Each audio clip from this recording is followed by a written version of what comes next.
السلام علیکم ورحمۃ اللہ۔ آج میں آپ کے سامنے ایک بہت ہی سادہ اور سبق آموز واقعہ پیش کروں گی۔ انشاءاللہ اس واقعے کو سننے کے بعد آپ کے دل سے بھی دنیا کی محبت کم ہو جائے گی اور آپ کا دھیان بھی آخرت کی طرف لگ جائے گا۔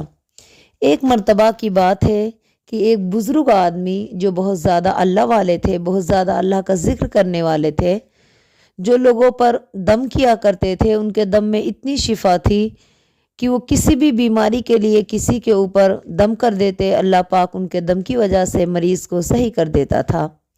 ایک دن اس نے اپنے بستی والے لوگوں سے کہا کہ لوگوں، میں تمہارے پاس سے جا رہا ہوں، اگر کبھی تم کو میری ضرورت پڑے تو تم مجھ کو جھوٹوں کے محلے میں ڈھونڈ لینا۔ اس وقت لوگوں کو ان کی ضرورت نہیں تھی تو کسی نے اتنا دھیان نہ دیا اور وہ بزرگ، وہ اللہ کے نیک بندے وہاں سے چلے گئے۔ کچھ دنوں بعد وقت گزرتا گیا، یوں ہی ایک مرتبہ بستی والوں میں کچھ لوگ بہت زیادہ بیمار ہو گئے اور اکثر وہ لوگ اس اللہ والے بندے کے پاس دم کروایا کرتے تھے۔ اب ان کو اس کی ضرورت محسوس ہوئی۔ بستی والوں نے اب اس بندے کو ڈھونڈنا شروع کیا۔ ہر گاؤں، ہر شہر، ہر گلی اس کو ڈھونڈا۔ ہر جگہ جا کے لوگوں سے پوچھتے کہ بھائی کیا آپ جانتے ہو کہ جھوٹوں کا محلہ کہاں ہے؟ بھائی کیا آپ جانتے ہو کہ جھوٹوں کا محلہ کہاں ہے؟ ہر آدمی یہی کہتا کہ یار کیا تم پاگل ہو؟ کیا کوئی جھوٹوں کا محلہ ہوتا ہے؟ تمہیں یہ کس نے کہا؟ تمہارا دماغ ٹھیک ہے؟ تم صحیح کہہ رہے ہو۔ وہ لوگ پریشان ہو گئے اور ہار تھک گئے، کیونکہ یہ جو واقعہ ہے اب کا نہیں ہے، یہ بہت پہلے کا واقعہ ہے۔ جب گاڑیاں نہیں تھی، لوگ پیدل سفر کیا کرتے تھے، تو اب لوگ ہار تھک کے جنگل کے راستے سے اپنے گاؤں کو واپس آنے لگے۔ راستے میں انہوں نے ایک قبرستان کے دروازے پہ دیکھا کہ یہ اللہ کے نیک بندے بیٹھے ہوئے تھے۔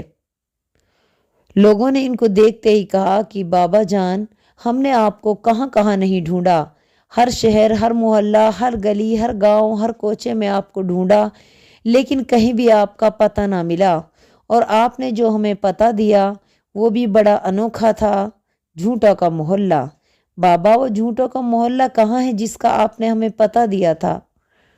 اس اللہ والے بندے نے کہا کہ بیٹو، میں نے تم سے غلط نہیں کہا تھا، میں نے صحیح کہا تھا، میں تم کو جھوٹوں کے محلے میں ملوں گا، اور اب تم دیکھو کہ میں اسی محلے میں ہوں۔ وہ لوگ کہنے لگے کہ بابا یہ قبرستان ہے، یہ جھوٹوں کا محلہ نہیں ہے۔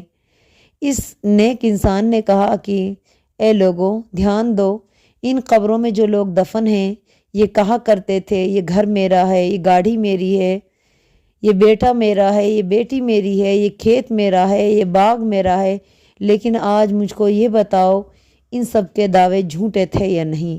آج ان میں سے کون اپنے ساتھ وہ چیزیں لایا ہے جن کا یہ دنیا میں دعویٰ کیا کرتے تھے؟ تو میرے بچوں، یہ دنیا کے سارے دعوے جھوٹے ہیں، اپنا وہی ہے جو آپ نے اللہ کے پاس بھیج دیا، ورنہ باقی یہ میرا، یہ میرا، یہ میرا، یہ کچھ اپنا نہیں ہے۔ تو آپ اپنی آخرت کی فکر کریں، کیونکہ انسان کی زندگی میں 3 چیزیں ہوتی ہیں۔ پہلی چیز اس کی اولاد، دوسری چیز اس کا مال، تیسری چیز اس کے اعمال۔ نہ یہ اولاد مرنے کے بعد آپ کے کام آئے گی، نہ یہ مال آپ کے کام آئے گا۔ اگر کام آنے والی چیز ہے تو آپ کے اعمال ہیں، تو آپ اپنے اعمال بہتر بنائیں اور اپنے رب کو راضی کریں۔ دنیا کی چیزیں دنیا میں رہ جائیں گی، اولاد دنیا میں رہ جائے گی، مال دنیا میں رہ جائے گا، ساتھ تو اعمال جائیں گے نا۔ آپ کی قبر کو روشن تو آپ کے اعمال کریں گے نا، آپ کو جنت تو آپ کے اعمال دلائیں گے نا۔ تو آپ پھر اپنے اعمال اچھے کر لو، نیکیاں کما لو، جس مقصد کے لیے اللہ پاک نے آپ کو یہاں بھیجا ہے اس مقصد کو پورا کر لو۔ انشاءاللہ تعالی آپ کی آخرت آپ کے لیے تیار ہو جائے گی۔ دیکھو دنیا کی زندگی چند دنوں کی زندگی ہے، آج مر جائیں تو آخرت کی زندگی تو ہمیشہ کی زندگی ہوگی، وہاں تو کبھی موت نہ آئے گی۔ تو پھر اس ابدی زندگی کا خیال کرو، اس فانی زندگی کے لیے کیوں اپنا وقت ضائع کر رہے ہو؟ کیوں اس دنیا کے پیچھے پڑے ہوئے ہو؟ مسلمانوں، ہوش میں آؤ، اپنے رب کو راضی کرو۔ پتہ ہے آپ کو حقوق اللہ میں اللہ کے حقوق میں سب سے پہلے حساب نماز کا ہوگا۔ آج ہم کہنے کو تو مسلمان ہیں، لیکن ہم میں سے نمازی بہت کم ہیں، جو کہ قطعاً غلط بات ہے۔ ہمیں نماز ضرور پڑھنی چاہیے، کیونکہ نماز ایک ایسی کنجی ہے جو ہمیں ہر منزل پہ آسانی دے گی۔ دیکھو، قبر میں پہلا سوال نماز کا ہوگا۔ آپ کہیں کہ نہیں، نماز کا نہیں ہوتا ہے، فرشتے تو پوچھتے ہیں من ربک ما دینک من نبیک۔ نہیں، آپ پڑھو، آپ دیکھو، جب مردے کو قبر میں دفن کیا جاتا ہے تو جب اس کے پاس منکر نکیر فرشتے آتے ہیں، اس کے اندر روح ڈالتے ہیں، تو بندہ جب آنکھیں کھولتا ہے اس کو ایسا لگتا ہے کہ دن چھپ رہا ہے، عصر کی اذان ہو چکی ہے اور اب عصر کا ٹائم ختم ہو رہا ہے اور مغرب کی اذان ہونے والی ہے۔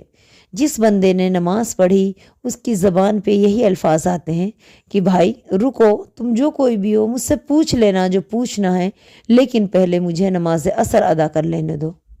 تو فرشتے کہتے ہیں کہ ہم سمجھ گئے تم جنتی ہو، کیونکہ تمہیں نماز کی فکر ہے۔ لیکن جہنمی کے لیے جب اس کی قبر میں روح ڈالی جائے گی تو وہ ہڑبڑا کے اٹھے گا، جب اس کو دن چھپے کا ٹائم لگے گا، کیونکہ نماز تو پڑھی نہیں تھی۔ جو نماز کی فکر ہو اس کو گھبراہٹ ہوگی، الجھن ہوگی، وہ گھبرائے گا، چیخے گا، چلائے گا، آوازیں لگائے گا، کوئی اس کی مدد کو نہیں آئے گا۔ اور پتہ ہے اللہ تعالیٰ حشر کے میدان میں بھی بندوں سے کہے گا کہ بندوں سجدہ کرو۔ جنہوں نے دنیا میں سجدہ کیا وہ اللہ کے سامنے سجدہ کر دیں گے، لیکن جنہوں نے دنیا میں سجدے نہیں کیے وہ کھڑے رہ جائیں گے۔ ان کی کمر جو ہے تختے کی طرح، ایک لکڑی کی لٹھے کی طرح سخت کر دی جائے گی، وہ جھکنا چاہیں گے لیکن جھک نہ سکیں گے۔ پل صراط سے کون گزرے گا؟ آپ جانتے ہو نا، وہی پل صراط سے گزر پائے گا جس نے دنیا میں نماز پڑھی ہوگی، جس کے ساتھ نور ہوگا۔ نور والا بندہ ہی دنیا پل صراط سے گزرے گا نا۔ تو نور اکٹھا کرو۔ نور اکٹھا کرنے کا سب سے آسان طریقہ ہے کہ آپ نمازیں پڑھو۔ تو زیادہ باتیں کرنے سے بہتر میں آپ سے یہی کہوں گی، خدا را رب کو راضی کر لو، نمازوں کی پابندی کرو اور دنیا کی زندگی کو فانی سمجھتے ہوئے آخرت کی زندگی کی تیاری کر لو۔ انشاءاللہ تعالی آپ کے لیے بڑی کامیابی مل جائے گی۔ آمین۔ السلام علیکم ورحمۃ اللہ وبرکاتہ۔